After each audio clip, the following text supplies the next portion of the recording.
The moment Etta Talmadge stepped off the noon stage in Caldwell, Kansas, in the summer of 1882, she had exactly one purpose burning behind her dark eyes, and that purpose had nothing to do with the tall, sun-bronzed rancher who would soon make her forget every other purpose she had ever carried in her life. The town of Caldwell sat at the edge of the Chisholm Trail like a man leaning against a fence post, half civilized and half wild, smelling of cattle dust and leather, and the particular kind of desperation that collected wherever men came to make their fortunes or lose them. It was not a pretty town.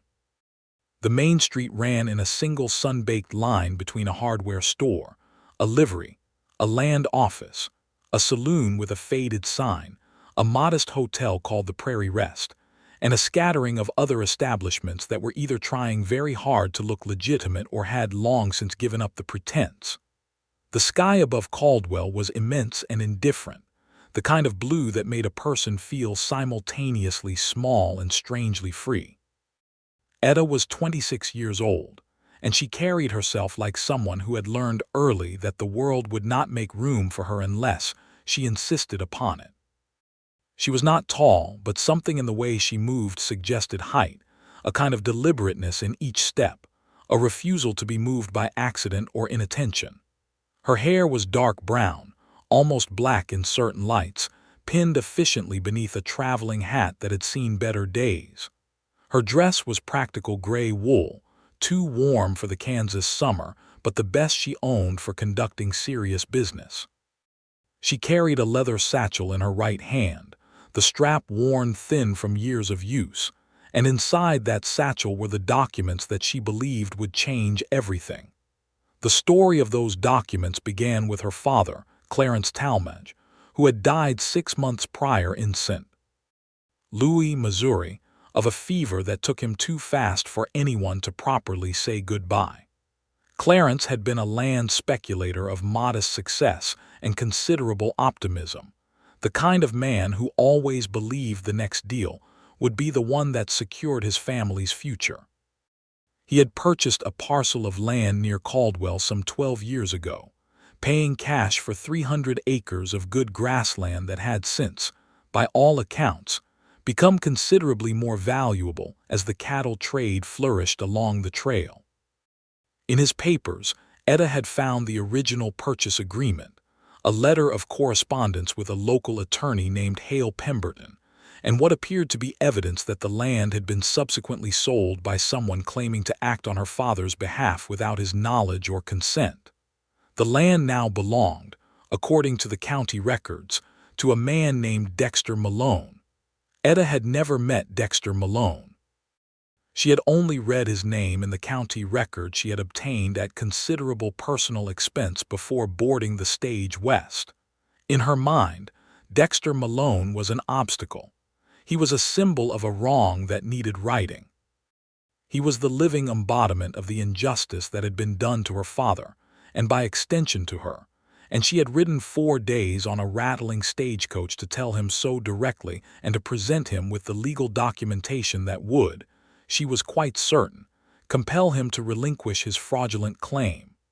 She straightened her hat, adjusted her grip on the satchel, and walked toward the land office.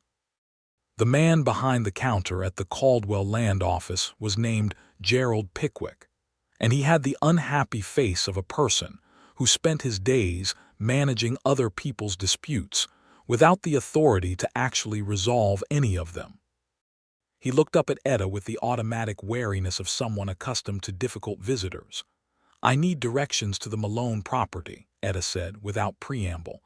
300 acres, northeastern parcel, Sumner County registration. Gerald Pickwick blinked. "That would be the Malone Ranch, ma'am, out on the Meridian Road about 7 miles north and east. You have business with Mr. Malone." "I do," Etta said. "Urgent business." Gerald opened his mouth, seemed to reconsider something, and then said carefully, "Mr. Malone's a fair man, ma'am. Whatever your business is, I expect he'll hear you proper. He usually comes into town on Thursdays for supplies if you'd rather wait and meet him here." "Today is Monday," Etta said. "I have no interest in waiting until Thursday." Gerald directed her to the livery, where she arranged to rent a horse and a simple saddle for the afternoon. The liveryman, an older man with tremendous gray mustaches named Artie Greer, assessed her with frankly open curiosity as he helped her choose a sensible bay mare named Belle. The Malone place. Artie repeated when she told him her destination. "You sure about that, miss? Dexter's in the middle of branding this week. Place is going to be busy." "Good," Etta said, settling into the saddle with the competence of a woman who had ridden since childhood. "Then he'll be there." She rode out of Caldwell in the early afternoon heat, following the Meridian Road north through grassland that shimmered and rolled like a breathing thing. The land was extraordinary. She could admit that, even through the purpose clenching tight in her chest. The grass was tall and golden at its tips, bending in a continuous wave under the wind, and the sky was so large it seemed to curve at the edges, pressing down on the horizon with the weight of all that blue. She passed through a dry creek crossing and then up a long, gradual rise, and when she came over the top of the rise she saw the ranch spread out below her and understood, for the first time, the full scope of what she had come to claim. The Malone Ranch was substantial. A two-story house sat at the center of the property, built of good timber with a covered porch running its full width. There were 3 outbuildings, a long bunkhouse, a large barn painted red that had faded to a comfortable rust color, and what appeared to be a smithy. The fences were in good repair. The cattle visible in the south pasture were sleek and well-fed. Near the barn, a group of 5 cowboys worked in a cloud of dust and noise, and the smell of branding fires drifted upward to meet Etta as she descended the rise. One man stood slightly apart from the others, issuing instructions. He was tall, perhaps 6 feet, with broad shoulders and the kind of physical ease that came from years of hard outdoor work. He wore a dusty brown hat pulled low against the sun, a collarless shirt with the sleeves rolled to the elbows, and leather chaps over denim trousers. He had dark hair that curled slightly at the back of his neck where the sweat had gotten to it, and when he turned at the sound of her approaching horse, she could see that his face was lean and angular, with a strong jaw and eyes that she would later think of as the exact color of the Kansas sky when a storm was building, a particular deep blue-gray that was not quite either color. He watched her ride toward him without alarm and without excessive welcome, the way a man watches something unexpected with the disciplined patience of someone accustomed to making quick, accurate judgments about situations before reacting to them. Etta pulled Belle to a stop 10 feet from where he stood and looked down at him from the saddle. "I am looking for Dexter Malone," she said. "You found him," he said. His voice was low and even with no particular region to it, the voice of a man who had traveled enough that the origins had smoothed out. "My name is Etta Talmadge," she said. "My father was Clarence Talmadge of St. Louis. He purchased this land 12 years ago, and I have documentation proving that the subsequent transfer of the deed to your name was conducted fraudulently and without his consent. I am here to challenge your claim." The words came out exactly as she had rehearsed them, crisp and precise and without apology. Behind Dexter, she noticed that the cowboys had slowed their work considerably and that several of them were watching with open interest. Dexter Malone looked at her for a moment. Something moved in his expression, something careful and complicated, but his voice remained steady when he said, "You'd better come inside." He said something brief to one of the cowboys, a young man with red hair who nodded and turned back to the branding work, and then he walked toward the house without looking back. Etta dismounted, tied Belle to the hitching post by the porch, and followed him. The inside of the house was clean and utilitarian. A stone fireplace dominated the main room, above which hung a rifle and a simple wooden clock. There was a table made of good solid pine, 4 chairs, a sideboard with a water pitcher and basin, and a bookshelf along one wall that held perhaps 30 volumes, which surprised her somewhat. The floor was swept. The windows were clean. Whatever else Dexter Malone might be, he was not a slovenly man. He pulled out a chair, and gestured toward it with the particular courtesy of a man who had been raised to offer a seat to a woman even when that woman had just ridden 7 miles to tell him he was living on stolen land. Etta sat. She opened her satchel and extracted the documents she had assembled over the past 3 months of research, laying them on the table in the order she had planned. Her father's original purchase agreement, the letter from attorney Hale Pemberton, a copy of the county deed showing the transfer to Malone's name, and a notarized affidavit from a St. Louis attorney attesting to her father's statement, made before his illness progressed too far, that he had never authorized a sale. Dexter sat across from her and looked at the papers. He did not touch them. He looked at them with a focused attention that she had not entirely expected, and then he looked up at her. "When did your father pass?" he asked. The question was not what she had expected either. She had expected defensiveness, perhaps outrage. The quiet directness of his question threw her slightly off her prepared course. 6 months ago, she said. February. He nodded slowly, as if this information was settling somewhere significant inside him.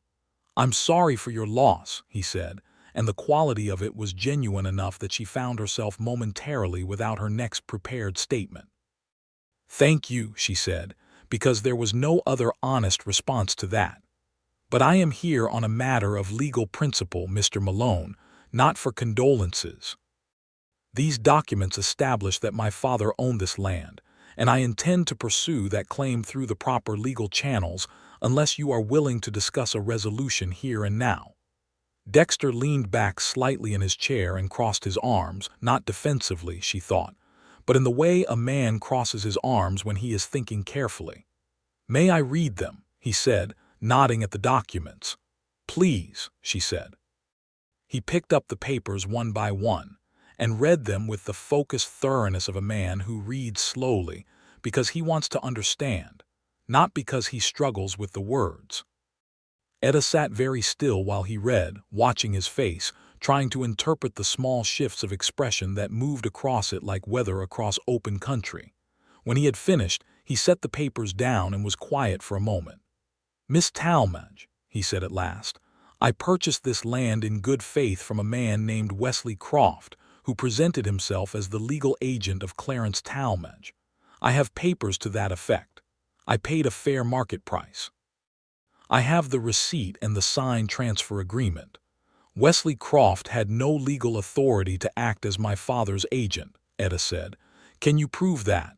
"The affidavit from my father's attorney states that your father claimed he did not authorize the sale," Dexter said, with a precision that told her he had read the document very carefully indeed. "A claim made by your father, who is now deceased, recorded by an attorney in St. Louis.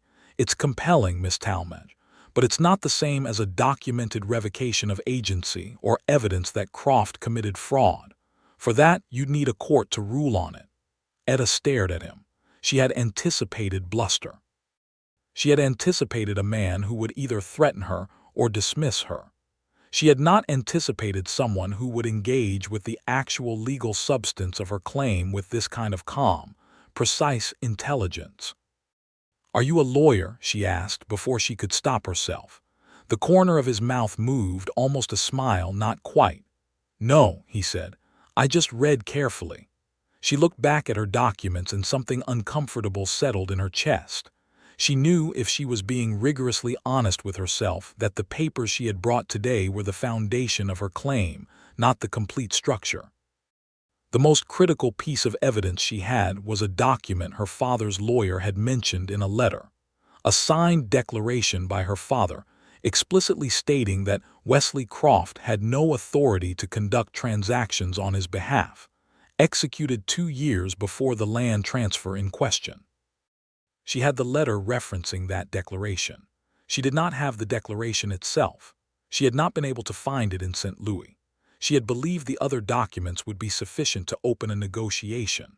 Looking at Dexter Malone's thoughtful, steady face, she understood now that she had been wrong. Not wrong about her underlying claim, she still believed her father had been wronged, but wrong about whether these papers alone would be enough. She began to gather the documents from the table. "I will need to return," she said, and she kept her voice level with considerable effort. "I have additional documentation that I must retrieve." Dexter watched her reorganize her papers. His expression was unreadable, but it was not unkind. "Where are you staying?" he asked. "The Prairie Rest in town." He nodded.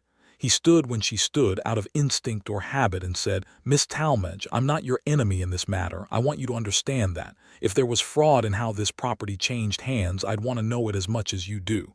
Wesley Croft is not a man I'd stake my reputation on." She looked at him sharply. "You know Wesley Croft?" "I know of him," Dexter said. "He brokered the sale. I never met him in person. Everything was conducted through the mail and through an intermediary at the land office in Wichita." He paused. "Pemberton. Hale Pemberton." Etta said. "He's the one who notarized the transfer documents," Dexter said. Etta stared at him. Hale Pemberton was the same attorney whose name appeared in her father's correspondence, the man her father had trusted to represent his land interests in Kansas. If Pemberton had notarized the fraudulent transfer, then the conspiracy was deeper than she had understood it to be, and the documentation she needed was more specific than she had brought. She had the wrong documents. Not wrong in the sense that they were falsified. They were all genuine. Wrong in the sense that they were incomplete, that they pointed to a fraud without being able to fully prove it without the declaration and without untangling Pemberton's role. She closed her satchel. "I will come back tomorrow," she said, "with the correct documentation." "I'll be here," Dexter said. He walked her to the porch. The afternoon had shifted while they talked, the sun descending toward the western edge of the land, painting everything in long gold light that made the grassland look like something from a painting. Etta untied Belle and mounted with the same practiced efficiency she had shown arriving, and she did not look back as she rode down the rise. But she felt him watching. She was certain of that without needing to confirm it. She felt his gaze between her shoulder blades the whole way down the slope, steady and thoughtful, the way he had looked at everything else. Back in Caldwell, she ate a quiet supper at the Prairie Rest, a modest dining room with oilcloth on the tables and a cook who had learned to make beef stew several ways and chose one of them each evening. She wrote 2 letters after supper. The first was to her father's attorney in St. Louis, Mr. Herschel Vance, asking him to search his files urgently for the signed declaration she needed, and to wire the substance of it to the Caldwell Telegraph office immediately. The second was to a friend in St. Louis who had helped her organize her father's papers, asking for a fresh search of everything that remained in the storage box she had not yet fully sorted. She sent both letters with the morning stage rider, who would connect with the telegraph office in Wichita.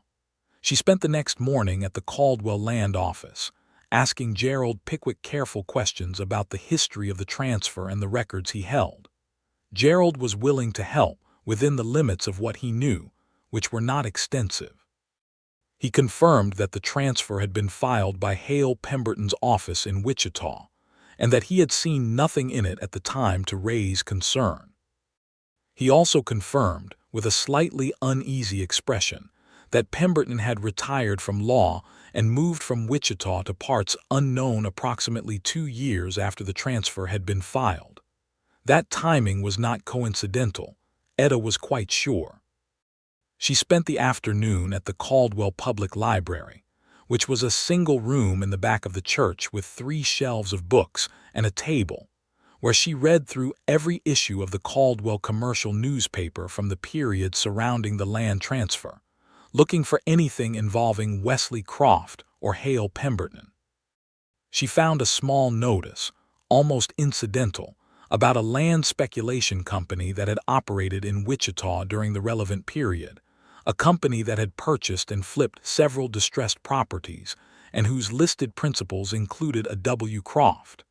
She copied the notice carefully into the small notebook she always carried. The next morning she rode back to the Malone ranch.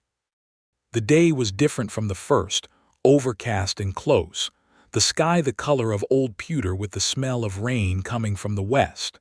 The grassland looked darker without the sun, more itself somehow, less theatrical, just genuine and green and vast. Etta rode with a different feeling than she had carried 2 days before. The certainty was still there. She still believed her father's claim was just and right, but it had acquired texture now. The texture of complications and human beings, and the particular way that truth in the real world came wrapped in incomplete documentation and conflicting accounts. Dexter was at the barn when she arrived, working alongside his red-haired cowboy on a section of fence that had been damaged, it appeared, by one of the cattle pushing against it. He straightened when he heard her ride up and said something to the young man that made him take over the work. He walked toward her, wiping his hands on a cloth he pulled from his back pocket, and looked up at her on the horse. "Miss Talmadge," he said, no surprise, no impatience, only that quality of attention she had noticed from the first moment, the sense of a person fully present to what was happening in front of him. "I must be honest with you," she said, because she had decided on the ride over that honesty was the only reasonable position. "I have sent for the document I need, but it has not yet arrived. I expect a wire within the next 2 or 3 days. What I want to do today, if you are willing, is sit down and go through what we both actually know, all the pieces of this, and try to construct a clear picture of what happened." He looked at her for a moment. "That's a sensible approach," he said. They went inside again. The cook, a compact Mexican man named Louis who had worked for Dexter for 3 years, brought coffee without being asked, which told Etta something about the kind of household this was. She wrapped both hands around the tin mug and looked across the table at Dexter. "Tell me everything you know about the purchase," she said, "from the beginning." He told it to her with the same precise care with which he had read her documents. He had come to Kansas in 1876 at the age of 24, he said, having worked cattle drives up the Chisholm Trail for 4 years before that, starting at 18 in Texas. He had saved his wages with the specific intention of buying land of his own. He had responded to an advertisement in a Wichita Land Gazette for a parcel in Sumner County, prime grassland with a reliable spring creek. He had corresponded with Hale Pemberton's office about the terms. The price had been fair, the transfer had appeared fully legal, and he had paid in certified bank draft from his savings accumulated over those years of trail work. "Who placed the advertisement?" Etta asked. Dexter frowned slightly, thinking back. "The Gazette listed Pemberton's office as the contact," he said. "I assumed the seller wanted a proxy to handle the transaction." "Did you ever attempt to contact my father directly?" "The advertisement didn't name the seller," Dexter said. "It was just the property description and Pemberton's office address." Etta wrote in her notebook. She looked up. Wesley Croft's name appeared nowhere in the initial advertisement or correspondence. "His name appeared on the transfer documents as the authorized agent for the seller," Dexter said, "but it was Pemberton's office that communicated with me throughout." "So Pemberton and Croft were working together," Etta said. "That's how it appears," Dexter said. She looked at him directly. "Did you suspect at any point that the transfer might not be legitimate?" The question was blunt. She meant it to be. She needed to understand what kind of man she was dealing with. Dexter met her eyes without flinching. "No," he said. "Everything appeared to be in order. I had no reason to suspect fraud. I was 24 years old, I had saved every dollar I owned, and I was buying land I planned to spend the rest of my life on. I checked the county records in Wichita, and the transfer was filed properly. If Pemberton and Croft falsified documents, they did it with enough skill that a young man with no legal training and no reason for suspicion would not have caught it." There was no defensiveness in how he said it. Only the plainness of someone giving an accurate account and trusting the listener to receive it accurately. Something shifted in the way Etta was looking at him. She had arrived at this ranch 2 days ago with the absolute conviction that Dexter Malone was either a fraud or a knowing accomplice in one. She was no longer certain of that. The man across the table from her had the demeanor of someone telling the truth, and she had spent enough time in her father's company, a man who had navigated the world of land speculation and business dealings, to have developed a reasonably reliable sense of when someone was being honest and when they were managing her. Dexter Malone was being honest, which made everything more complicated and also, in some way she was not quite ready to examine directly, more interesting. "I'm not trying to put you out of your home," she said, and was surprised to find that she meant it. "I want to understand what happened and I want the wrong to be corrected. That doesn't necessarily mean you must lose the land entirely. If you purchased in good faith and paid a fair price, then perhaps what is owed is restitution from Croft and Pemberton rather than displacement of an innocent party." Dexter looked at her for a long moment. "That's a generous position," he said, "for someone who believes she has a legitimate claim." "It's a logical position," Etta said. "Two innocent parties in a fraud should not destroy each other to settle a dispute created by a third party." Something changed in his expression then, not dramatically, not the way things change in a theater with broad gesture and obvious intention. It was subtle, a small softening at the edges, the look of a man who has just encountered something unexpected and finds it, against his prior assessment, genuinely good. "Do you want to see the land?" he asked. Etta blinked. "I beg your pardon. The land your father bought," he said. "The 300 acres. It's more than the house and the buildings. The eastern pasture and the north meadow and the spring creek, those are the original Talmadge parcel. I've added acreage since. You came all this way for a piece of land you've never seen. I thought you might want to look at it." She looked at him for a moment and could not identify a single reason to say no. "Yes," she said, "I would." They rode together across the ranch, Dexter on his own horse, a big bay gelding named Cortez who moved with the fluid ease of a well-trained working animal. The red-haired cowboy, whose name turned out to be Finn Calloway, and who was 20 years old and constitutionally incapable of not grinning, watched them ride out together, and then turned back to his fence work with a grin that suggested he found the situation amusing in some way he was keeping to himself. The land was beautiful. Etta had registered this from the rise on the first day, but riding through it was different. The spring creek ran along the northern edge of the original parcel in a bright silver line, bordered on both sides by cottonwood trees that rustled in the morning wind with a sound like hushed conversation. The north meadow was a broad, flat expanse of grass that someone had clearly been managing carefully, keeping it from going to scrub, the kind of steady maintenance that only happened when someone cared about a piece of ground the way you cared about something that belonged to you. They stopped at the edge of the spring creek and let the horses drink. "My father described a creek," Etta said quietly. She was looking at the cottonwoods, at the light moving through them, at the water running clear and quick over smooth stones. "In his letters to the attorney he described it. He said it was the best part of the property and that he intended to build near it eventually." Dexter was quiet beside her. "He never came," she said. "He always intended to, and then there was always another deal, another year, another reason to wait. And then one day the opportunity was gone and he didn't know it." She paused. "And then he was gone." The grief in those last words was not theatrical. It was the simple, dense weight of an actual loss, and it was present in her voice whether she meant it to be or not. "I'm sorry," Dexter said, and this time the two words carried more weight than they had in the house, because now they were standing beside the creek her father had loved from a distance and never reached, and the landscape itself seemed to bear witness to the truth of what had been lost. She looked at him. He was looking at the creek, not at her, giving her the privacy of his attention directed elsewhere, which was, she thought, a genuinely considerate thing to do. "Who built the house?" she asked, redirecting herself. "I did," he said, "over the first 2 winters. Finn helped with the second floor. Lewis built the kitchen extension." He glanced at her. "Everything on this land that wasn't here when I arrived, I built. The barn, the fences, the bunkhouse. I've put 6 years of my life into this ground."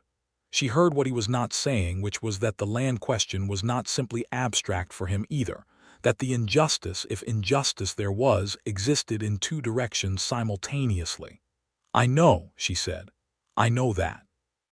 They rode back in a comfortable quiet that surprised her with its ease. They reached the yard, and Dexter helped her down from the saddle with a steadiness that was practical and brief and not forward in any way, and she found herself grateful for the simplicity of it. "Come back when you have the document," he said. "We'll work out what to do." "I will," she said. She gathered Belle's reins and then looked at him, this stranger who had turned out to be something more complicated and more decent than she had expected. "Mr. Malone, whatever the resolution is, I want it to be fair to both of us." He looked at her steadily. "Miss Talmadge," he said, "so do I." She rode back to town through the gathering cloud smell of approaching rain, and it broke over her about a mile from Caldwell, a brief warm summer downpour that soaked through her hat and turned the road to mud, and she rode through it laughing a little at herself for the situation, for the wrong documents and the long ride and the man who had been nothing like she expected and who had shown her the creek her father had loved. The next morning a wire arrived from Herschel Vance in St. Louis. It was brief, but it was what she needed.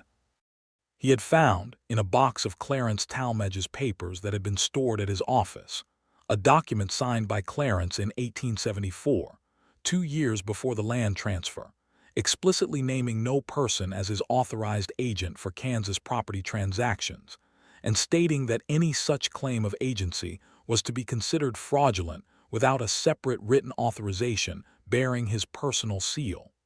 The document was notarized and witnessed. Vance would send the original on the next eastbound stage in reverse, directly to Caldwell.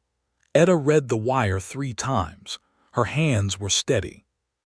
The thing her father had done, that careful, prescient act of legal protection executed 8 years ago, had survived him. He had tried to protect himself, and he had not known that it mattered, and now it mattered very much. She was at the Malone ranch by mid-morning. Dexter was at the house this time, working at the table with what appeared to be the ranch's account books, columns of figures in a careful hand. He looked up when she came to the door, which Finn had directed her to, and stood immediately. "A wire came this morning," she said, holding it out to him. He read it. He set it down on the table beside his account books and looked at it for a moment. "That's the document," he said. "Yes," she said. "The original will arrive by stage in 2 or 3 days, but the wire establishes its existence and its content."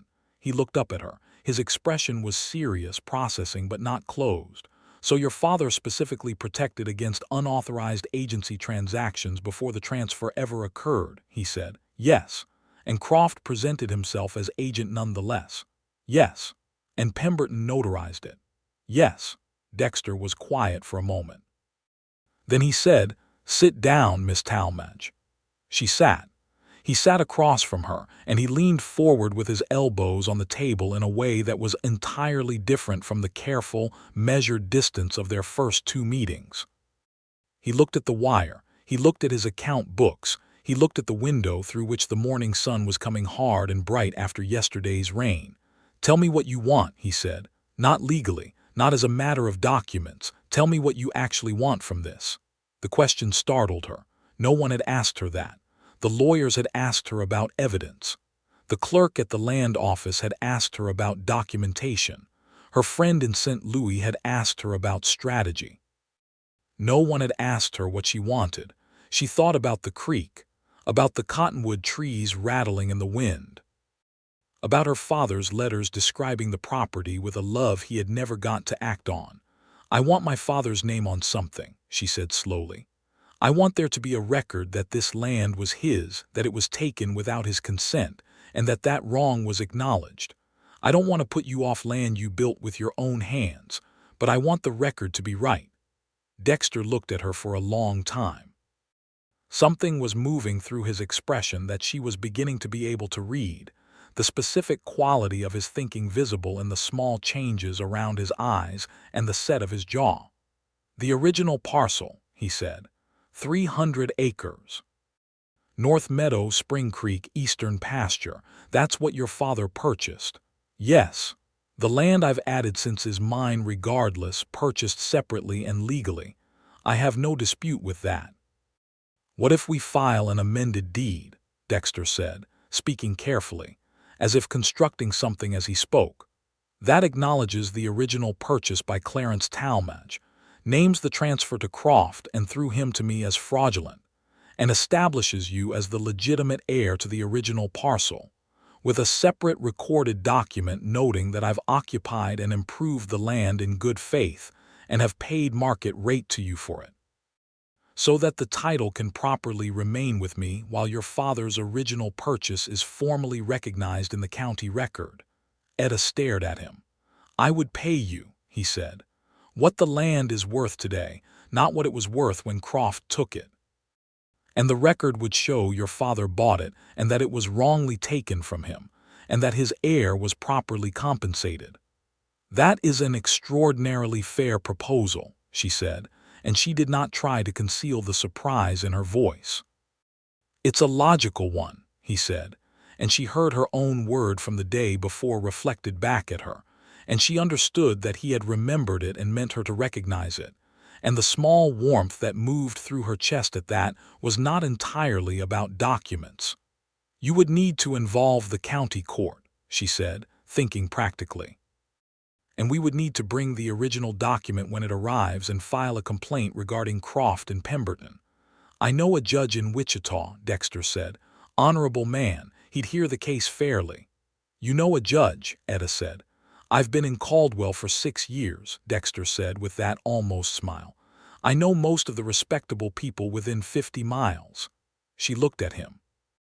She noticed that the morning light coming through the window put a particular kind of clarity on his face, on the steady blue-gray of his eyes and the line of his jaw, and she noticed that she was noticing, and she put that awareness carefully to one side because this was a business meeting, and she was here on a matter of serious legal principle. All right, she said. Let's do it your way. They shook hands across the table. His hand was large and work-roughened and very warm, and the handshake was firm and brief and professional. And afterward, Etta looked at the documents on the table between them and reminded herself firmly that she was here for her father. The next 2 days were occupied with the arrival of the original document from St. Louis, which came on the Thursday afternoon stage exactly as Herschel Vance had promised, thick with his clerk's careful wrapping, and a letter of attestation. Etta collected it from the stage office and sat down at the table in the Prairie Rest's tiny parlor and read through it. And it was exactly what Vance had described.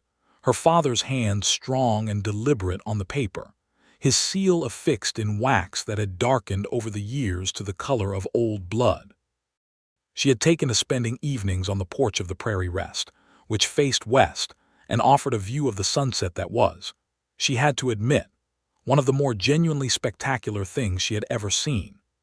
The prairie sky in the evenings performed itself in colors that seemed excessive, pinks and oranges, and a particular burning gold that Etta found simultaneously exhilarating and melancholy, the way beautiful things sometimes are when you are alone.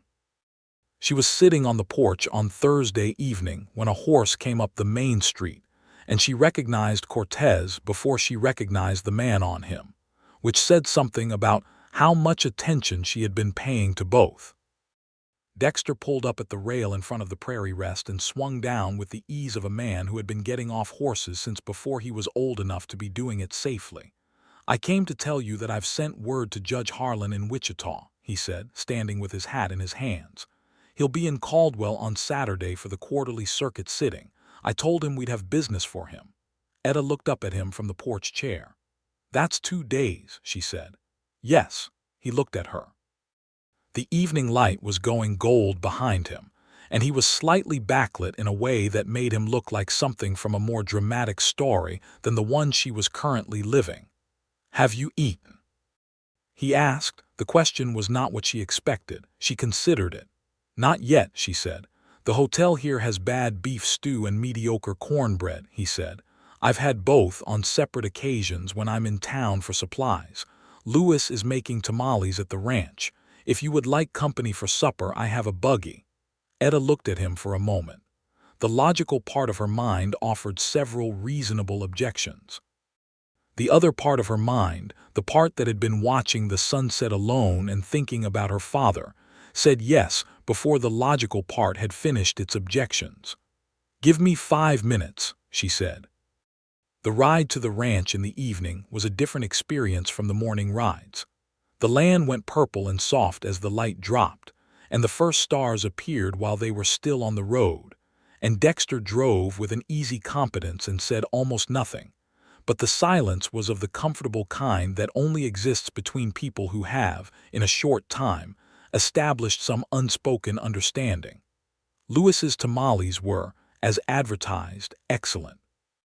Finn Calloway ate at the far end of the table and maintained a heroic effort not to be obviously entertained by the situation, failing only occasionally and managing to convert most of his reactions into coughs. Two other ranch hands, a quiet older man named George Sutter and a young Osage cowboy named Thomas Running Bear, ate without apparent interest in the social dynamics, which Etta appreciated. Thomas Running Bear, she noticed, was young, perhaps 19 or 20, and handled himself at the table with a dignity that sat entirely naturally on him.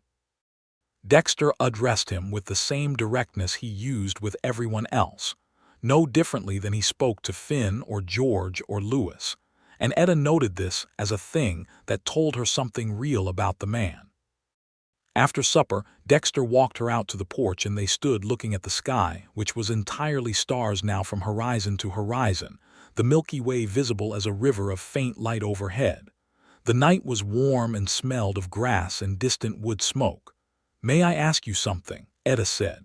"Go ahead," Dexter said. "Why did you invite me to supper?" He was quiet for a moment. He looked at the stars with the expression she had come to recognize as his thinking face. "Because you've been riding 7 miles each way for 4 days on an empty stomach, by the look of it," he said. "And because I think you are someone worth knowing, and supper seemed like a reasonable way to continue knowing you." Etta looked at him.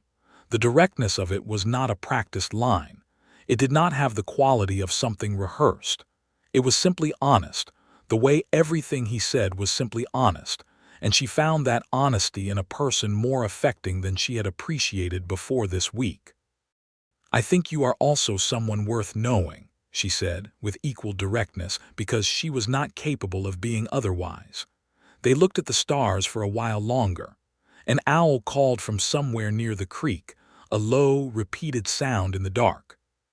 The cottonwood trees made their rustling sound, and somewhere in the south pasture a calf called for its mother, and the whole enormous night pressed down around the small circle of porch light with a gentleness that felt almost like permission. He drove her back to town at a careful hour, and when she climbed down from the buggy in front of the Prairie Rest he said, "I'll come by Saturday morning to ride to the courthouse with you if that suits." "It suits," she said. She went inside and lay on her bed in the Prairie Rest and stared at the ceiling and thought about many things, and most of them were about Dexter Malone. Saturday came bright and hot. Judge Harlan was a heavy-set man of 60 with a white beard and the reading spectacles that had become almost inseparable from his face, a fixture of the circuit courts through this part of Kansas for 20 years. He heard their case in the courthouse, which was also, in the way of small frontier towns, the town meeting hall, and occasionally the site of dances, with Etta and Dexter seated on one side of the main table and Gerald Pickwick attending as a witness to the county records. Etta presented the case with precision and clarity. She had spent 2 years as a bookkeeper and then a clerk in St. Louis before her father's death, and the work had given her a meticulous mind for documentation and argument. She laid out the sequence of events, the original purchase, the fraudulent agency claim, Pemberton's role, the signed declaration precluding unauthorized agency, the transfer to Dexter and his good faith purchase. She presented all the documents. She presented Herschel Vance's attestation. She presented the wire. Dexter confirmed his account of the purchase simply and directly when Judge Harlan asked his questions. Judge Harlan read everything twice, asked 6 questions, and sat thinking for a period that felt long. Then he said that the evidence was compelling, and that the original transfer had almost certainly been fraudulent, and that he would enter into the county record a formal acknowledgment of Clarence Talmadge's original purchase, and the fraudulent nature of the subsequent transfer, and that he would file a finding with the territorial court against Wesley Croft and the estate of Hale Pemberton, who had, it transpired, died the previous year in Colorado. Regarding the current deed, Judge Harlan said that given Dexter Malone's good faith purchase and 6 years of documented improvement, and given that Etta Talmadge had expressed willingness to accept fair compensation rather than displacement of an innocent party, he would record a judgment of proper compensation from Malone to Talmadge for the value of the original parcel as assessed at current market rate, and that upon payment of that compensation, the deed would be formally confirmed in Malone's name with a full notation of the prior legitimate Talmadge ownership. He named a figure for the compensation. It was fair. Both Etta and Dexter said so simultaneously, and then looked at each other with a startled recognition of the synchrony that made Judge Harlan raise his white eyebrows and say nothing but think quite a lot. The paperwork took 2 hours. Dexter had brought a certified bank draft from the Caldwell Bank, prepared in advance, because he had been certain enough about the outcome of a fair hearing to come ready to act. Etta signed the receipt. Dexter signed the amended deed acknowledgement. Judge Harlan stamped and signed his name to everything with the satisfied weight of a man who likes his work. Outside the courthouse, in the hard noon sun of a Caldwell Saturday, with the street full of the usual commerce and noise of a trail town on market day, Etta stood with the signed documents in her satchel and the bank draft in her coat pocket, and felt the particular complicated feeling of having won something and lost something simultaneously, the way justice sometimes feels when it arrives fully formed and cannot give you back what was actually taken. Dexter stood beside her on the courthouse steps. He had his hat in his hands, the way he had that first evening on the porch, and he looked at her sideways with his blue-gray storm eyes. "How long are you staying in Caldwell?" he asked. The question surprised her because she had not considered it. She had come with one purpose, and the purpose was now achieved, at least in its legal dimension. The stage back east ran on Tuesdays and Fridays. It was Saturday. She could, theoretically, book passage on Tuesday's stage. "I hadn't thought about it," she said honestly. "There's a dance tonight," he said, nodding down the street toward the saloon, from whose door a roughly hand-lettered sign was visible announcing a Saturday social. "The whole town comes. It's decent enough.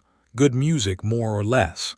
Etta looked at the sign. She looked at Dexter Malone. She thought about the creek. She thought about the stars from his porch. "Are you asking me to a dance, Mr. Malone?" she said. "I am," he said. "That seems like an unusual follow-up to a land dispute settlement," she said. "It does," he agreed. "Are you coming?" "I will need to find something appropriate to wear," she said, which was not a no. He smiled then, fully and without reservation, and it was the first time she had seen him do so, and it was a considerable smile, the kind that started in the eyes and arrived at the mouth slightly delayed, and she thought that it was a very good smile on a very good face. And she thought this with a completeness of feeling that she had not been expecting, and that she understood, standing on the courthouse steps in the Saturday sun, was going to change several things about the next part of her life. She bought a dress from the dry goods store, a deep blue cotton with small white flowers that cost her 40 cents and fit well enough with the help of the store owner's wife, who pinned the waist with the expertise of long practice. She wore her hair down for the first time since arriving in Caldwell, pinned simply at the sides, and when she looked at herself in the small mirror at the Prairie Rest, she looked like a different person than the one who had stepped off the stage with a leather satchel and righteous purpose. She looked, she thought, like someone who might dance. The saloon on Saturday evenings became something approximately respectable by the simple expedient of moving the card tables to the back and the whiskey drinkers to a smaller room, and the main space filled with fiddle music, and the stamp of boots on the wooden floor, and the particular kind of loud, warm, self-generated happiness that frontier communities create, because they have learned to make their own celebrations from whatever they have available.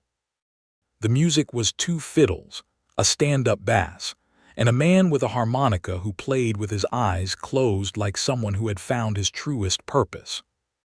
Dexter arrived at the Prairie Rest at 7 o'clock and knocked on the door with the contained self-consciousness of a man attempting to be casual about something he is not casual about. He had cleaned up considerably from the ranch's workday version of himself. His shirt was white, and his hair was combed and he had shaved, and the overall effect was of someone fundamentally the same, but with the everyday roughness smoothed back to reveal the underlying quality of the material. He looked at Etta in the blue dress and said absolutely nothing for a moment. "Good evening," Etta said. "Good evening," he said, and offered her his arm.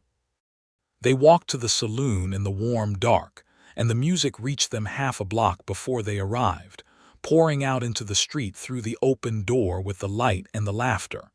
Dexter greeted people as they entered. He was clearly known and liked here, which did not surprise her. He had a way with people that was not the way of a man trying to impress anyone, not charm exactly, but genuine ease and attention, the same quality he turned on everything, including documents about land fraud and women who came to dispute his property. They danced. He danced the way he did everything else, with quiet competence and no pretension, leading firmly enough to be clear, but without the aggressive steering of a man who needed to demonstrate authority over the activity. Etta danced well. She had grown up attending church socials and community dances in St. Louis, and her feet remembered the patterns without requiring conscious direction, which left her free to be present in the dance rather than managing it. They danced 3 times before either of them spoke about anything beyond the mechanics of the steps and the music. Then there was a slower number, a waltz that the fiddles played with surprising tenderness, and they were closer, and Dexter said quietly near her ear, "What will you do with the compensation money?" She thought about it seriously, the way she tried to think about everything seriously. "My father had debts," she said. "The fever cost a great deal. I've been managing them on a bookkeeper's salary, which is modest. The compensation will clear them and leave something remaining. What will you do with the remaining part?" He asked. "I don't know yet," she said. "I hadn't thought that far ahead. I was entirely focused on the dispute." "You could stay in Kansas," he said. She looked up at him. He was looking forward, over her head, watching the other dancers, and his expression was carefully neutral. The neutrality was not indifference. She had learned to read him well enough in 5 days to know that. "I don't have a particular reason to return to St. Louis," she said slowly. "My father was my reason for being there. The work I do as a bookkeeper can be done in any town that has a business that needs its accounts kept." "Caldwell has several businesses that need their accounts kept," Dexter said, in the same casual tone. "I know for certain because I have seen their books and they are in a state." "Are your books in a state?" she asked. "My books are in a reasonable state," he said, "because I do them myself and I am careful. But I will admit that there are months when the cattle business makes extraordinary demands on my time and the bookkeeping suffers." "Are you offering me employment?" Etta said. "I am exploring possibilities," Dexter said, and there was something in the careful deliberateness of that phrase that made her want to laugh, and she did, a brief warm sound that surprised her as much as it seemed to surprise him. He looked down at her then fully, and the waltz was still playing and they were still moving together in the easy circle of the dance, and the look that passed between them in that moment was not about books or land or legal proceedings. It was simply 2 people recognizing, in the particular way these recognitions happen, that they had arrived at something real. She stayed. She did not book passage on the Tuesday stage, nor on the Friday one. She wrote to her friend in St. Louis to arrange for her modest possessions to be shipped west by stage freight, and she wrote to Herschel Vance to thank him, and to close out the formal business of her father's estate as it related to the Kansas land. She arranged with Gerald Pickwick at the land office to do some accounting work for the county records, which paid modestly but reliably, and she arranged with the Caldwell commercial newspaper to maintain their subscription accounts, which paid a little more. She found rooms at the Prairie Rest on a weekly basis, which was economical, and she began to know Caldwell the way you know a place when you are living in it rather than passing through it. The rhythm of the market days and the mail stages and the cattle drives that came up the trail every few weeks and filled the town temporarily with trail-dusty cowboys and the smell of 2,000 head of longhorn. She rode out to the Malone ranch on a Wednesday afternoon, 10 days after the dance, to help Dexter with the quarterly accounts. She had told herself and him that this was the purpose, and it was the purpose. They worked at the pine table for 3 hours, and Dexter's books were, as he had said, in a reasonable state, and Etta's trained eye found 2 calculation errors and 1 miscategorized expense, which satisfied her professional sense and seemed to satisfy Dexter's in a different way.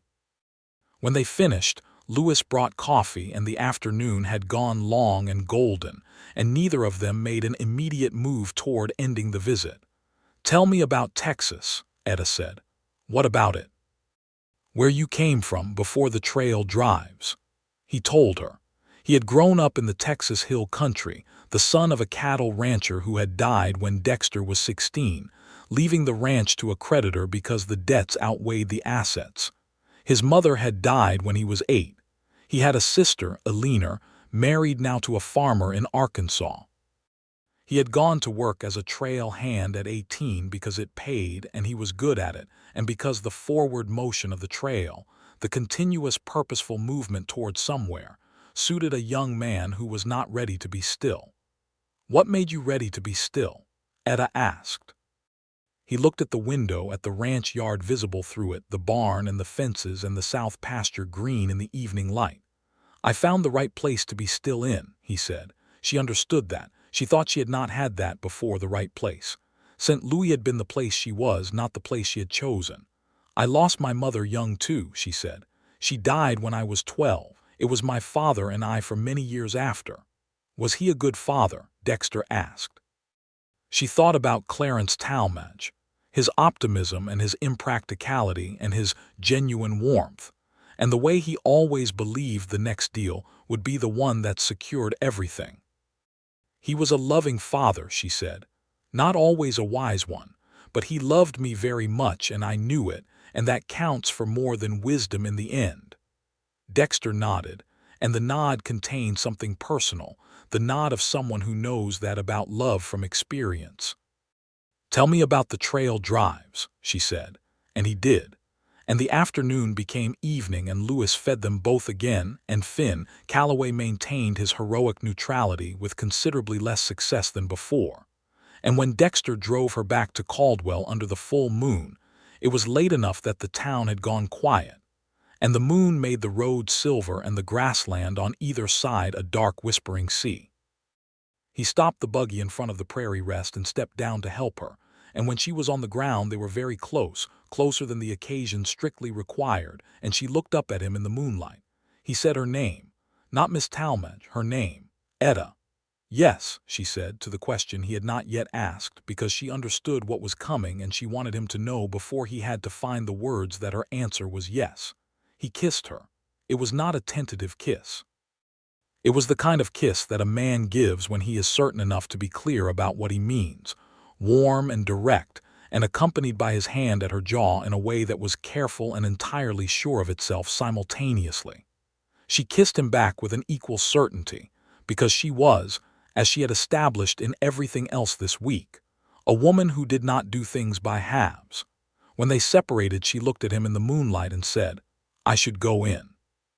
"You should," he agreed, making no move to prevent her from doing so. "Good night, Dexter," she said, which was the first time she had used his given name.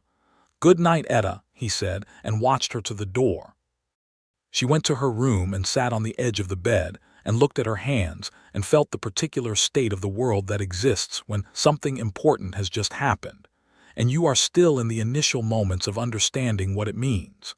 It meant, she thought, that her life was about to change in ways she had not anticipated when she packed her wrong documents into a well-worn leather satchel and climbed aboard a Kansas-bound stage. The weeks that followed were full.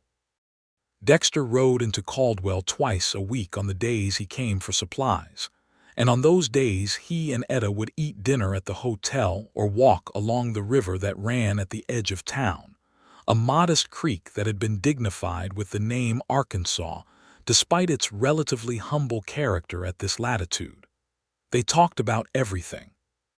He had opinions about land management and animal husbandry and frontier politics and the books on his shelf, and she had opinions about economics and social justice and literature, and the particular ways that legal systems could be used to protect or to harm people depending on who was using them.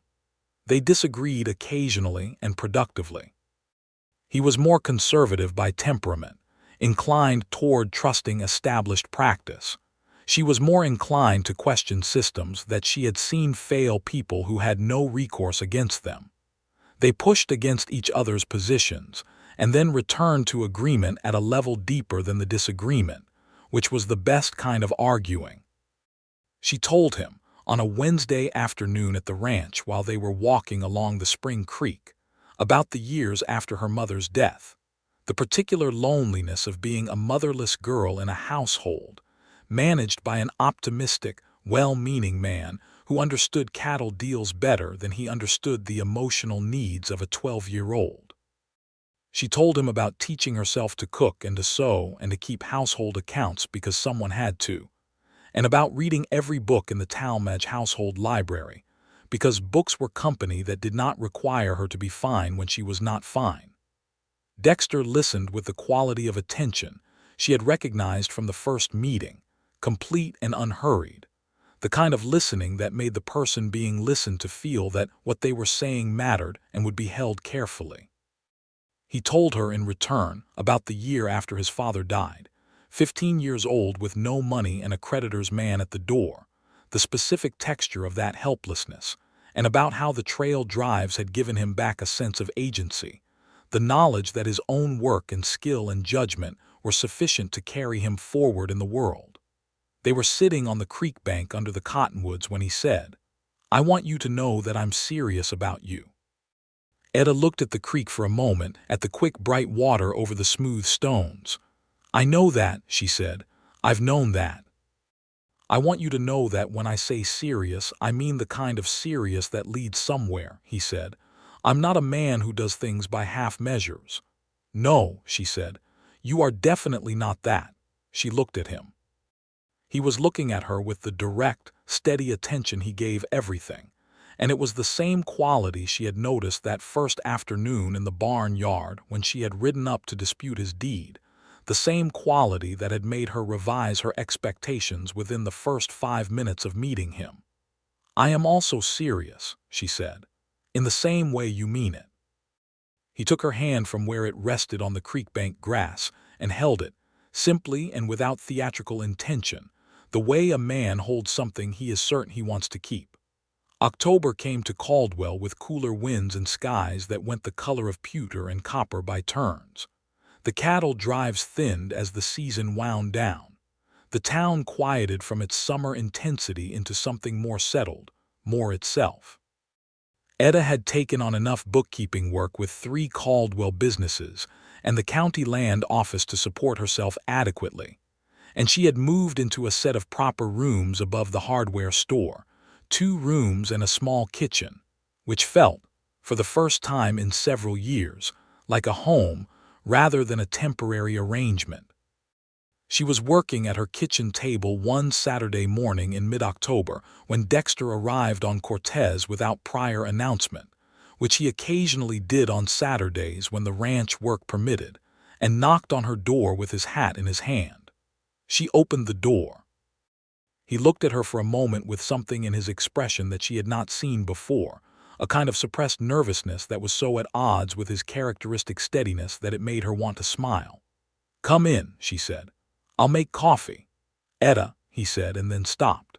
She turned from the stove. He was still standing just inside the door, hat in his hands, looking at her with the suppressed nervousness, and underneath it something clear and certain that was pure Dexter Malone. "I have something to ask you," he said. "Then ask it," she said. "Will you marry me?" he said.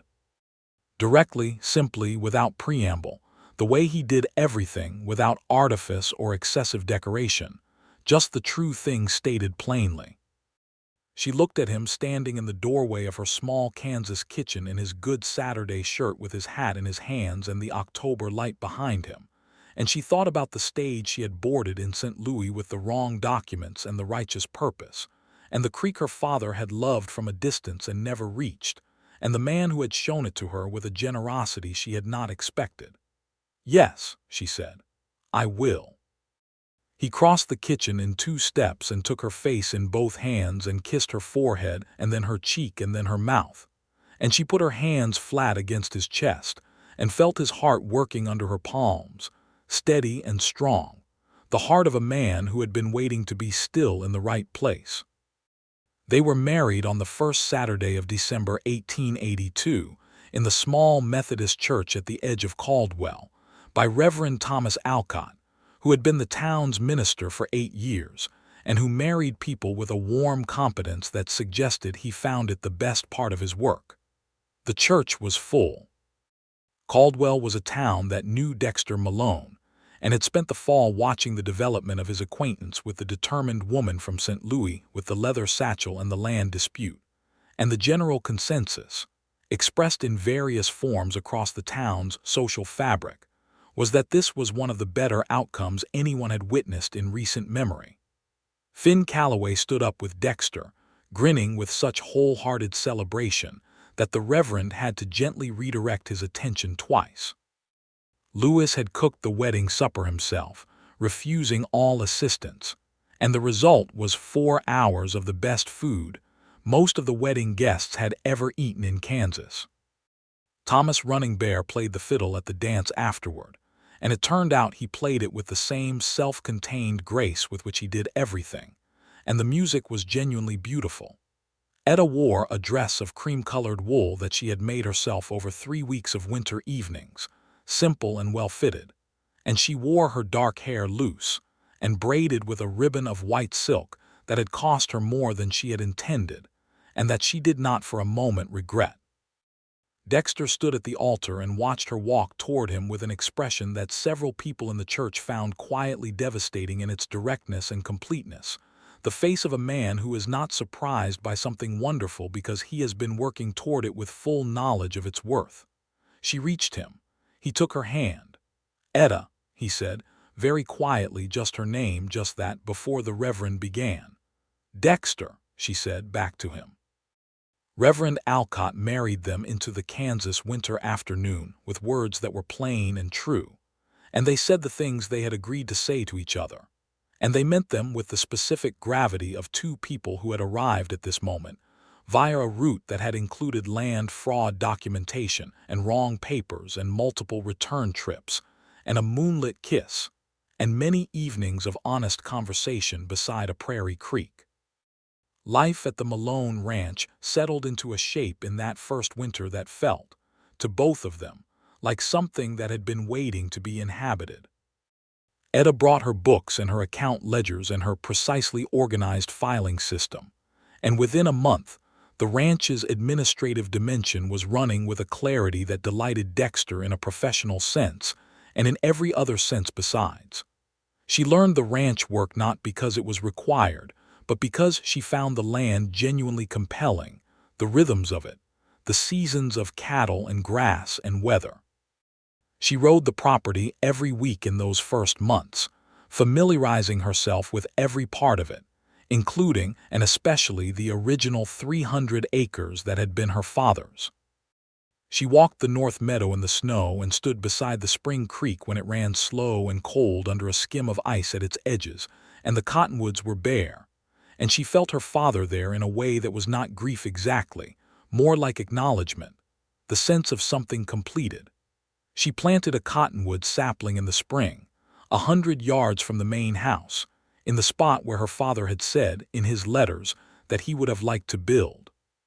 She planted it with Dexter helping, the 2 of them working in the April mud with a shovel and a bucket of water from the creek, and when it was in the ground and watered, she stood looking at it for a moment and said, "For Clarence Talmadge, who loved this land before he ever saw it." Dexter put his arm around her shoulders and said nothing, because nothing was the right thing to say. Spring brought the cattle season in full force, the ranch filling with noise and work, and the particular demanding pace of a cattle operation in its busiest months. Etta managed the accounts and the correspondence and increasingly the supply ordering, and she found that she was good at the business dimension of ranching in ways that had not been obvious before, and that complemented Dexter's strengths precisely. He was brilliant with the land itself, with the animals and the physical management of a ranch, and she was brilliant with the systems that kept everything else organized and solvent. They worked together with the ease of a mechanism where the parts had been made for each other. The matter of Wesley Croft was resolved that spring, partly, through the territorial court process that Judge Harlan had initiated. Croft had been located in Indian Territory to the south, doing similar land fraud under different auspices, and was brought before the court in Wichita. He was found guilty of multiple counts of fraudulent agency and land transfer, and sentenced to 3 years in the territorial prison at Leavenworth. He was not a sympathetic figure. The testimony established that he and Pemberton had executed at least 4 similar frauds against landowners who were absent from the territory, and that Pemberton had received a percentage of each sale as his fee for the fraudulent notarization. The court's finding was entered into the permanent record. The record showed, formally and permanently, that Clarence Talmadge had lawfully purchased land in Sumner County, Kansas, and that the subsequent unauthorized transfer of that land had been a criminal fraud. The name Talmadge was in the county record, honestly and properly, for as long as the record stood. Etta received a copy of the final judgment in a letter from the territorial court clerk and sat at the kitchen table reading it on a bright June morning, and when Dexter came in from the morning's work and found her at the table with the letter, she looked up at him and said, "It's done." He sat down across from her and read it. He set it down carefully. "He was a good man," Etta said. "My father. He was impractical and too trusting, and he made deals without enough caution. But he was a genuinely good man, and he deserved better than what was done to him." "He raised a woman who could write it," Dexter said. She looked at him across the table. The morning light was in the kitchen, and it was warm, and the ranch sounds were coming through the open window, the cattle and the horses and Finn's cheerful voice somewhere in the distance. She thought that this was her life now, this kitchen and this man and this land and this light, and that it was very good. "I'm going to have a child," she said, because she had known for 2 weeks and had been waiting for a moment that felt right. Dexter was still for a moment in the way he was still when something significant was arriving, and he was meeting it with his full attention. Then he said, with a quality of happiness in his voice that she had not heard before in quite that form, uncomplicated and total, "When?" "December, I think," she said. "Near Christmas."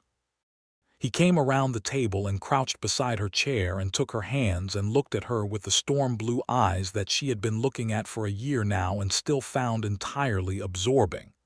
"A good month for beginnings," he said. "You were married in December," she said. "See," he said. She laughed, and he stood and pulled her gently upright and held her with the careful particular tenderness of someone holding something newly precious. The summer was full and good. The cattle season went well, one of the best on record for Sumner County, and the ranch turned a profit that allowed Dexter to expand the herd and add a new section of fence along the eastern boundary.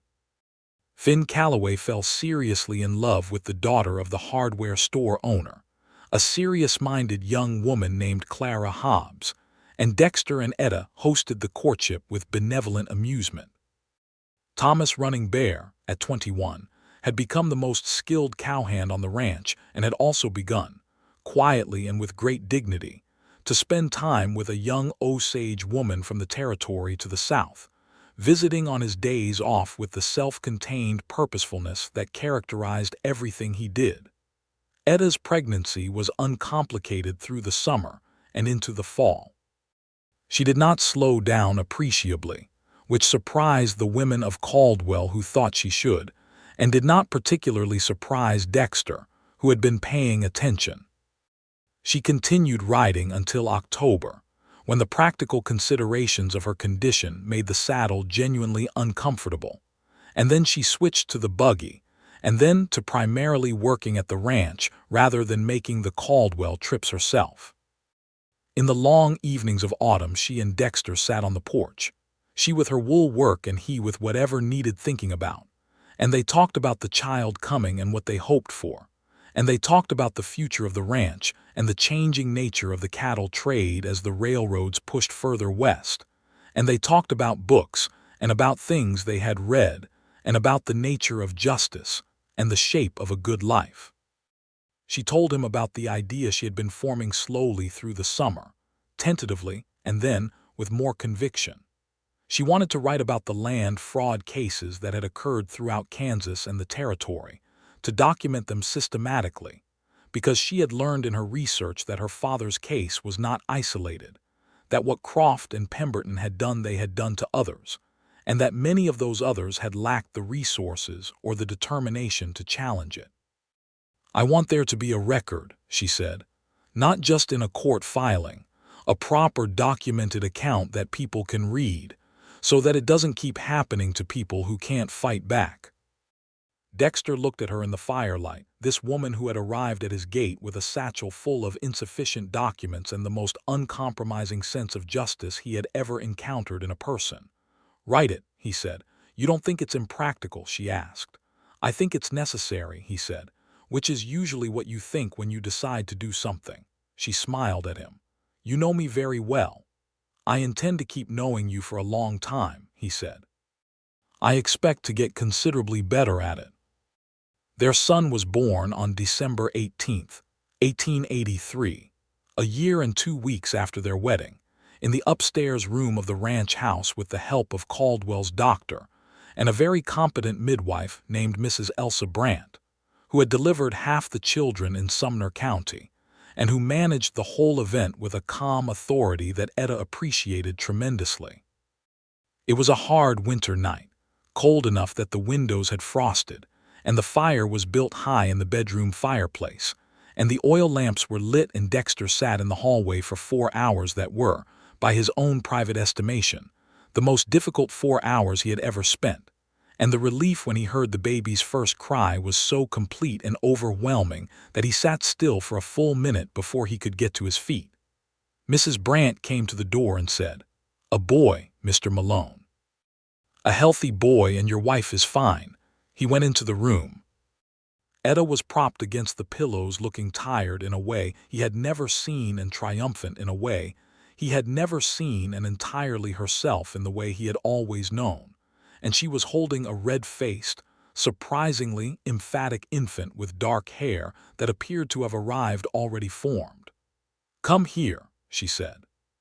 He sat on the edge of the bed, and she put the baby in his arms with the careful directness with which she did everything, and he held his son and looked at him, and the feeling was not describable in any language he had available to him, but it was complete and permanent, and it settled into the center of him like a stone settling to the bottom of a clear creek.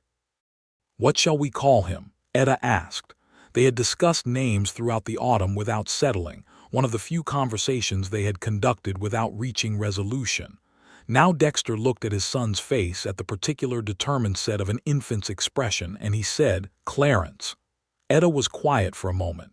Then she said, "Clarence Dexter Malone." "If that suits you," he said. "It suits me perfectly," she said, and her voice was steady but her eyes were full, and he reached over with his free hand and put it over hers on the blanket, and they sat together in the firelight with their son, while the winter pressed at the windows outside.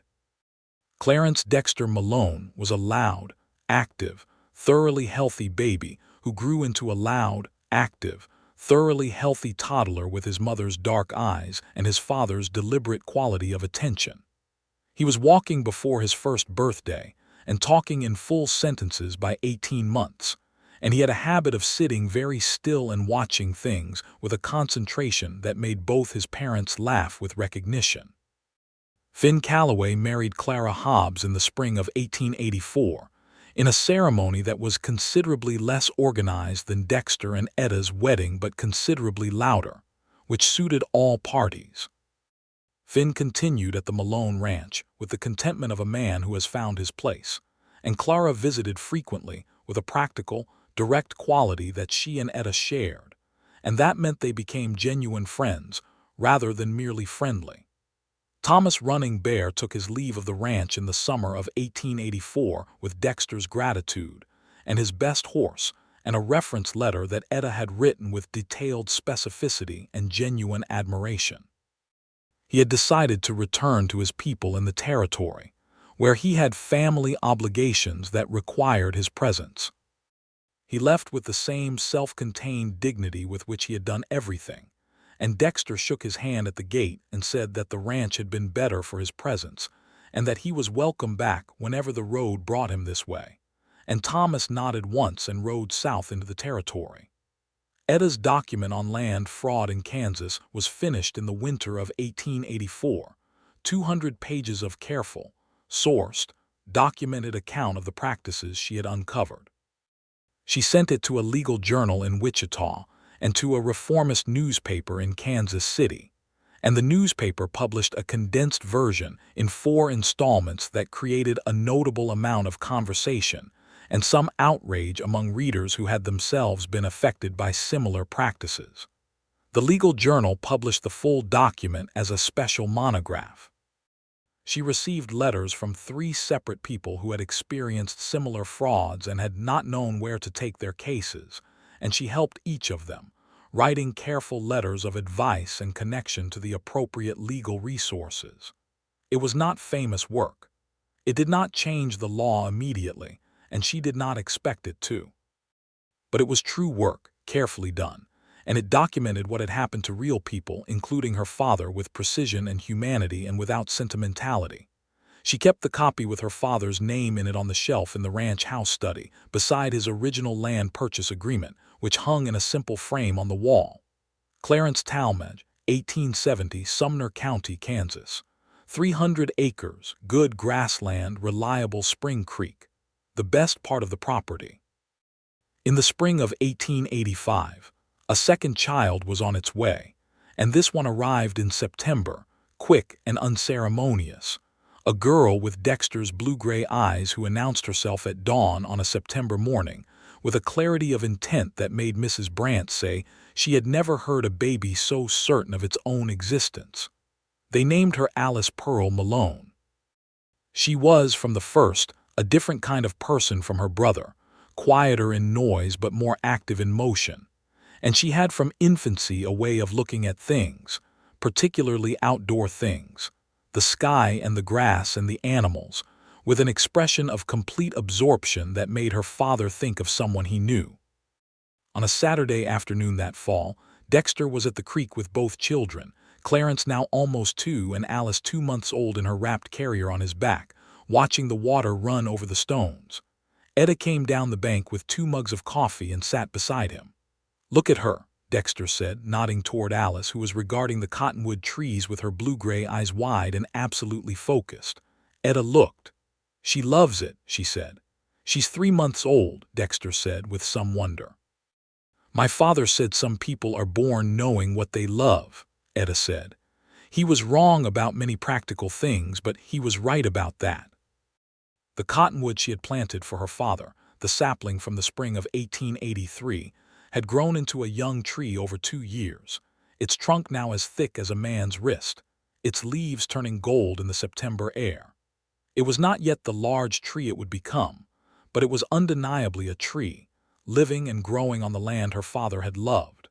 Clarence, discovering that water was wet through the medium of putting both hands directly into the creek, expressed this discovery loudly. Dexter retrieved him with the practiced ease of a man who had spent 2 years learning the physical vocabulary of a small, determined person, and held him up and looked at his dripping hands with a seriousness that made Clarence think he was being consulted on something important.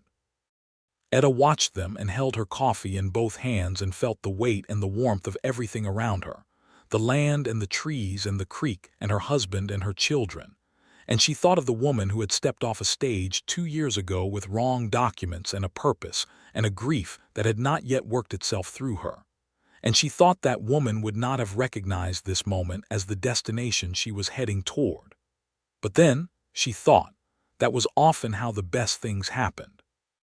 You set out for somewhere specific with the wrong map, and the road corrected itself, and the place you arrived was more true than the one you had aimed for. Dexter looked across at her. He had that expression she had come to know entirely, the full, steady attention that was just his natural quality applied to her, and it had not diminished in 2 years, this quality of being looked at by him. It had, if anything, grown deeper, accumulated the weight of shared seasons and shared work and shared children and shared mornings and evenings, and all the ordinary accumulated specific details of a life built alongside another person who was genuinely good. "What are you thinking?" he said. "I'm thinking," she said, "that I am very glad I brought the wrong documents." He looked at her for a moment, and then he smiled, the full, unguarded smile she had first seen on the courthouse steps in the Saturday sun a year after she arrived, the one that started in his eyes. "So am I," he said. The cottonwood turned gold in the September light. Clarence put both hands back in the creek and was delighted. Alice regarded the sky with her wide blue-gray eyes. The spring ran clear and quick over smooth stones, as it had run for 100 years and would run for 100 more, indifferent to human complication, simply itself, the best part of the property. And on the ranch that Clarence Talmadge had loved from a distance, and his daughter had ridden 7 miles to claim, the life that had grown up in the years since was full and real and entirely good, rooted in the Kansas soil like the young cottonwood growing in the particular patch of ground where a man had once imagined he might build. His name now properly in the record, his daughter properly home, the wrong properly righted, and the land underneath it properly alive. The years moved forward in the way that good years do, unhurried and full, each season bringing its own particular quality and its own particular work. The ranch grew steadily, not by dramatic leaps but by the accumulation of careful decisions and good management, and the continuing partnership of two people who brought different and complementary strengths to everything they built together. Dexter expanded the herd to 500 head by 1887 and added 50 acres to the north boundary, good grazing land with a second water source.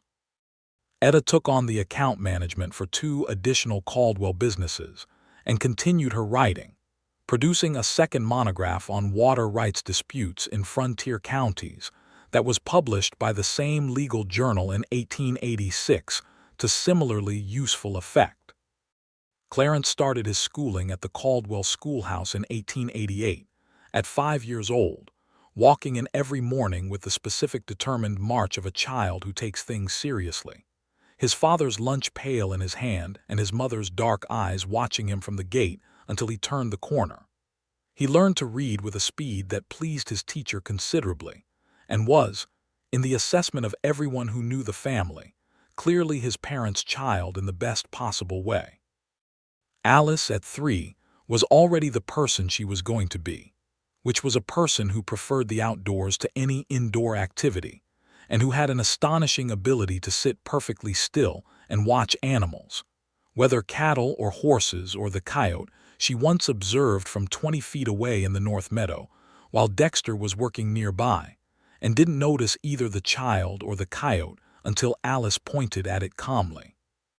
There was a third child on the way by 1887, and this one arrived in October of that year, another boy, fair-haired unlike his dark-haired siblings, with his father's steady blue eyes and a placid temperament that made the household feel briefly as though some great balance had been achieved. They named him James Henry Malone. James was a quiet, observant child who grew into a quiet, observant boy who had his father's quality of reading carefully, and his mother's quality of asking the exact right question once he had finished reading. On a clear October afternoon in 1888, Etta stood at the fence line of the North Meadow and looked across the Talmadge parcel, across the creek and the cottonwoods, and the far sweep of grassland that went to the horizon in a long gold wave. And she was the same woman who had stepped off the stage 6 years ago with the wrong documents in a worn leather satchel and grief in her chest. And she was entirely different. And both of these things were true at the same time in the way that the most important changes work. Dexter came to stand beside her, having found her here the way he often did when she was being thoughtful about the land. "Thinking about your father," he said. "I think about him often here," she said. "That seems right," Dexter said. "He's here." She looked at the cottonwood, 5 years old now, a proper young tree with a good trunk and a canopy of leaves that were gold and amber in the October light. Her father had never seen this land, and now his name was in the county record, and a tree grew for him in the meadow, and 3 children carried the continuation of everything he had been in their dark eyes and their serious natures and their stubborn, competent, loving approach to the world they were growing up in. "I want to write about him," she said. "Not a legal document, just about him, about who he was." "Do it," Dexter said. "I don't know if anyone will publish it." "Then write it for the children," he said, "so they know who their grandfather was." She looked at him. She thought that of all the things she had not expected to find when she rode out on Belle the liveryman's horse toward the Malone ranch that first afternoon, the most unexpected and the most true was simply this: a person who understood what mattered and said so plainly and meant it entirely. "I love you," she said, which was not something she said carelessly or frequently, only when it needed to be said because it was fully true. He took her hand at the fence rail. "I love you," he said, "more than I know how to say properly." "You say it properly," she said. The evening came down across the ranch in long gold sheets, the way evenings did in Kansas, with that extravagant light that always seemed slightly excessive for ordinary life and was, she had come to understand, simply what this land did.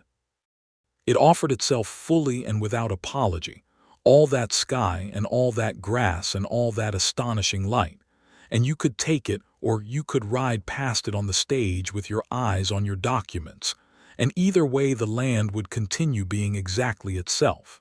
She had not ridden past it. She had come back 3 times with the wrong documents, and then the right ones, and she had stayed. And the land her father loved had become the land she loved. And the man who had received it in good faith from thieves had become the man she would spend her life beside. And the children who played in the meadow and watched coyotes and walked to school with serious faces were the continuation of everything: her father's optimism and her own determination and Dexter's patient, steady, honest love braided together into something stronger than any of them alone. The cottonwood tree stood in the meadow, rooted in Kansas earth, growing toward the enormous sky. In the spring of 1889, Etta finished the account of her father's life, 30 pages written in her careful hand on good paper, describing Clarence Talmadge as he had been: a dreaming, optimistic, loving, impractical man who had purchased 300 acres of Kansas grassland he had never seen because he believed in the future and in good land, and in the idea that the world could be made better by the steady application of hope and effort. She wrote about his death and the fraud that had been done to him and the writing of it. She wrote about the creek and the cottonwood tree she had planted for him. She copied the document in her clearest hand and bound it between boards and set it on the study shelf between her father's framed deed and the copy of her legal monograph and the family Bible that had come with her from St. Louis, the Bible with her mother's name in the front and her own birth date in her father's handwriting. She showed Dexter the finished copy on the evening she completed it, and he read it at the kitchen table while she put the children to bed. And when she came back downstairs, he was sitting with the last page in his hand, and his expression was the one she knew: the full, steady, open quality of someone completely present to something he finds genuinely moving. "He would have been proud of you," Dexter said. "I hope so," she said. "He would have been," Dexter said. "Anyone would be." She sat down across from him. The kitchen was warm and the lamp was lit, and from upstairs came the small domestic sounds of 3 children in the process of not quite settling to sleep. And outside the Kansas night was full of stars, and the spring wind was carrying the smell of new grass through the partially open window. And the account of Clarence Talmadge's life sat on the table between his daughter and the man she had married, witnessed by the lamp light and the wind and the enormous, indifferent, deeply familiar sky. This was what it came to. All of it, the stage and the wrong documents and the return trips and the dispute and the dance and the moonlit kiss and the marriage and the children and the tree in the meadow. It came to this: a warm kitchen and a good man across the table and 3 children upstairs, and a life that was built on honest ground, where the record was right and the name was properly placed, and the wrong had been fully accounted for, and the future was standing in the meadow growing toward the light. Clarence came to the top of the stairs and said, "Mama," in the particular tone that meant he was not genuinely in distress but wanted confirmation that the world was in order, and Etta called back, "Go to sleep, Clarence Dexter Malone," in the tone that meant everything was entirely fine and he should trust that, and he did, and the house went quiet. Dexter smiled. Etta smiled back. Outside, the cottonwood tree grew in the spring dark, its new leaves just opening, small and bright, and moving continuously in the Kansas wind, telling the same story it had always told and would go on telling, which was simply that things that are planted in good earth with honest intention, tended by people who mean what they do, grow. And this is what remained. Not the fraud, not the wrong documents, not the dispute, not even the long legal settlement in the summer courthouse. What remained was the land and the water and the people who loved them, and the particular truth that had been built here out of the complicated raw materials of loss and justice and 2 strangers who turned out, against all expectation, to be exactly what each other needed. The spring creek ran north of the house, clean and quick over smooth stones. The cottonwood stood in the meadow where a man had once imagined he might build. The county record showed the name Talmadge, properly and permanently. And in the ranch house at the end of the Meridian Road, 7 miles north and east of Caldwell, Kansas, in the year 1889, the lamp burned in the kitchen window through the whole good night.